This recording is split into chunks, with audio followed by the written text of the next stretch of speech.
بسم اللہ الرحمن الرحیم۔ شروع اللہ کے نام سے جو کہ بہت مہربان نہایت رحم کرنے والا ہے۔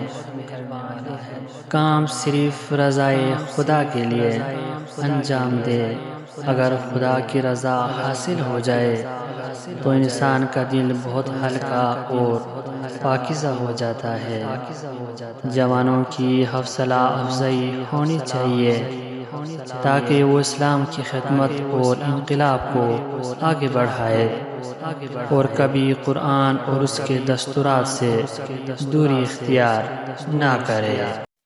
اے مسلمانوں، رہبر عظیم محمد صلی اللہ علیہ وآلہ وسلم کے بیانات پر بھرپور توجہ رکھو۔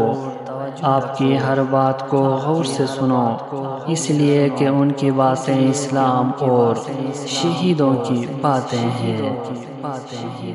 تمام کاموں میں خدا پر بھروسہ کرو۔ ہمارے اس ضعیف وجود کو اگر خداوند عالم لمحہ بھر کے لیے بھی ہمارے حال پر چھوڑ دے تو سوائے ہلاکت کے اور کچھ نہ ہوگا۔ ہمیشہ خدا کی یاد میں رہو، خدا ہی سے ہر چیز کو مانگو۔ بدگمانی کشتی کے اندر قطرہ قطرہ رستا ہوا پانی ہے جو آخر کار کشتی کو لے ڈوبتا ہے۔ برے وقت میں اپنوں میں چھپے پرائے اور پرائیوں میں چھپے اپنے نظر آ جاتے ہیں۔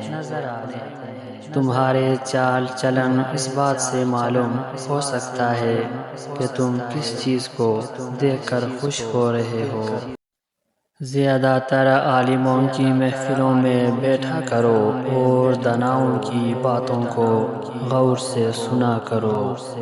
آنسو بہاؤ اور خوب بہاؤ، یہ سوچ کر نہیں کہ ہماری خواہشات پوری نہیں ہوتے، بلکہ یہ سوچ کر کہ ہم اپنی خواہشات کے کس قدر غلام ہیں۔ کسی انسان کی نرمی اس کی کمزوری کو ظاہر نہیں کرتی، کیونکہ پانی سے نرم کوئی چیز نہیں ہے، لیکن پانی کی طاقت چٹانوں کو ریزہ ریزہ کر دیتی ہے۔ زندگی میں خود کو کبھی کسی انسان کا عادی مت بنانا، کیونکہ انسان بہت خود غرض ہے۔ جب آپ کو پسند کرتا ہے تو آپ کی برائیوں کو بھول جاتا ہے، اور جب آپ سے نفرت کرنے لگتا ہے تو آپ کی اچھائی کو بھول جاتا ہے۔ کوئی ملک اس وقت تک غلام نہیں ہو سکتا جب تک اس کے اپنے لوگ غداری نہ کرے، کیونکہ اکیلا لوہا جنگل سے ایک لکڑی نہیں کاٹ سکتا جب تک لکڑی اس سے مل کر کلہاڑی نہ بنے۔ تلوار کا زخم جسم پر ہوتا ہے اور بری گفتار کا روح پر۔ ہم میں سے زندہ وہی رہے گا جو دلوں میں زندہ رہے گا۔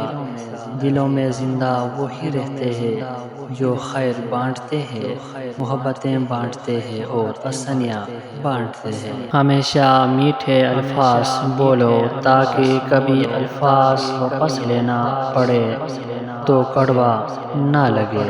عزیز دوستو، امید کرتا ہوں ویڈیو آپ کو ضرور پسند آیا ہوگا۔ اگر ویڈیو پسند آیا تو پلیز چینل کو سبسکرائب کریں اور ویڈیو کو لائک کریں۔